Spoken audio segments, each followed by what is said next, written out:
David Coleman, welcome to 7:30. Evening, Sarah.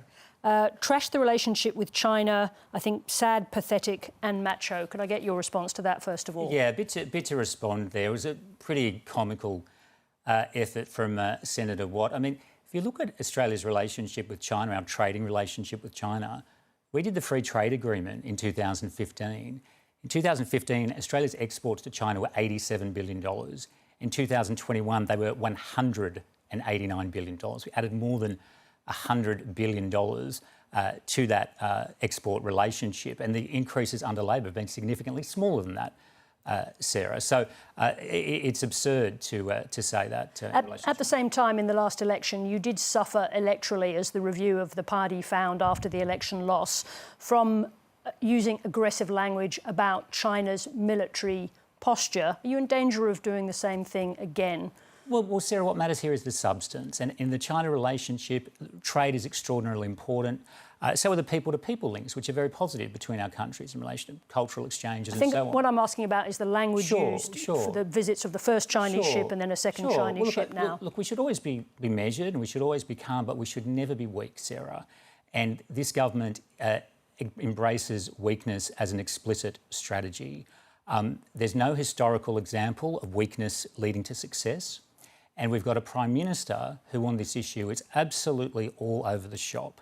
He needed a Virgin Airlines pilot to tell him that live firing exercises were being conducted off Australian waters. He doesn't have a problem with the circumnavigation of Australia. He doesn't seem concerned by that. And this week, in relation to the research vessel, he said that the ADF were shadowing it, and then the next day it was Australian Border Force was shadowing it. So these are important issues. They're serious issues. The China relationship is important. It requires maturity, not someone who's just kind of bumbling all over the stage like the Prime Minister. You've tried to characterise the Albanese government as weak in other areas as well, in response in particular to Donald Trump's tariffs. How would you and Peter Dutton deal differently with such a dangerously unpredictable US president? Yeah, look, I think one of the first points is that we won't be Anthony Albanese. That's very important. Let's talk about what you would do. Absolutely. Time to hear from you now. Absolutely. So we have a leader in Peter Dutton who's got an exceptional record in getting things done with the United States. He was central in negotiating AUKUS, one of the biggest agreements in Australian history. With the Trump administration, he negotiated some very important principles in relation to cracking down on online child exploitation. And he also, with Attorney General Barr, worked very successfully on the Cloud Act, which was around defence cooperation. You'd accept that this Trump administration is different, more aggressive, more assertive than the first. Let me ask you a more specific question. Sure. Does that mean, this tougher approach, mean that on behalf of the national interest that you would be prepared to threaten or carry out retaliatory tariffs on the United States against US imports? Oh, look, Sarah, let's see what happens in terms of the result on the tariffs. I mean, a week ago, there was a lot of speculation saying that Australia was likely to be exempted, that focused very much on the dirty 15. Australia has a great record in trade with the United States. We don't charge tariffs. They've got a surplus with us. So the arguments to marshal are all there. We successfully marshalled them in 2018. Very different circumstance. Malcolm Turnbull, who won that exemption last time round, has stated very clearly that this is a different set of circumstances. Yeah, so, just to the question, what would your strategy? I mean, we must deal with the world. Be? Sure. We've got to deal with the world as it is, yes, as opposed to the world as we might like it. I think that's what I'm saying. Yeah, and part of that is showing strength in that negotiation. Part of it is showing up. So the Prime Minister has said that it would not have been appropriate for him to actually travel to the United States. Now, that's absurd. The United States relationship is absolutely central for Australia, and he thought the best thing to do was to stay home, and that was plainly wrong. He said on Sunday that he'll await the outcome of discussions with officials. And I want to emphasise, Sarah, the problem here, the ultimate source of the tariffs is the United States. The United States is putting forward these tariff proposals. It's a very bad idea. We've known since at least 1930 that tariffs are bad for the economy. So the US shouldn't be doing this. But it is incumbent on an Australian Prime Minister to do everything he can.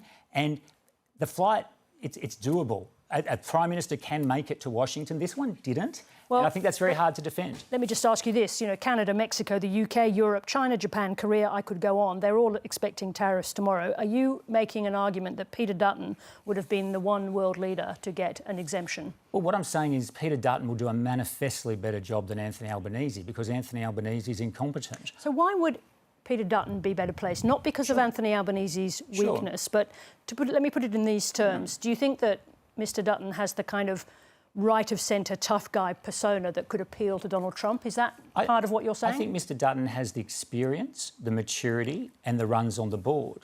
He negotiated AUKUS. It doesn't get bigger than that, Sarah, in relation to agreements. He's negotiated important principles in relation to online child exploitation and stopping that, in relation to working with the United States against crime. He's actually done it. So he's not kind of bumbling all over the stage like some sort of political Mr. Bean, like Mr. Albanese. Let me put it to you in these terms. So Peter Dutton has repeatedly claimed that he would be better placed, using the arguments that you're repeating here now. Is it also because some of his policies align more closely with Donald Trump's than Anthony Albanese's do? Well, I think it's about his maturity, his success and his experience. What about some of his policies? Well, I think the Prime Minister is manifestly incompetent.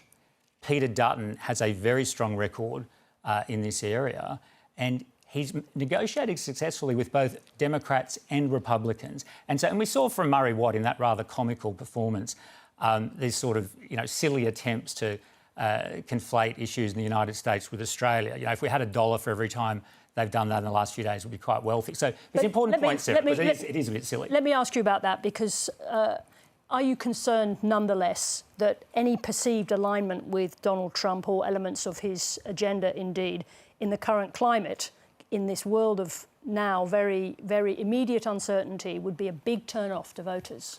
Oh, look, I think what it's about is the coalition standing up for Australia and about Peter Dutton standing up for Australia. That's who we are. It's not about any particular other nation or anything of that nature. It's about being the leader that he is and succeeding. But are you concerned from an electoral point of view that appearing to have any kind of alignment with Donald Trump is a big electoral turn-off right now?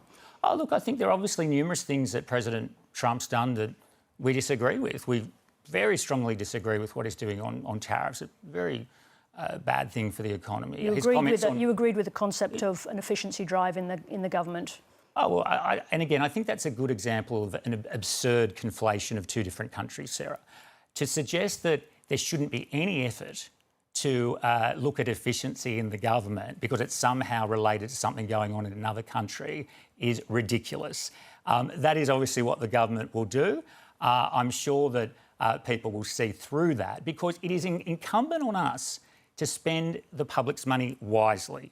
The government has spent money like it's going out of fashion, and that is not what we will do. We've pointed out numerous areas where we will not spend as much as the government, and we will be cautious about how we spend. And when I'm talking to people in my electorate and around the country, they expect nothing less, and that's what we'll do. David Coleman, thank you very much indeed for joining us. Thanks, Sarah. Thank you.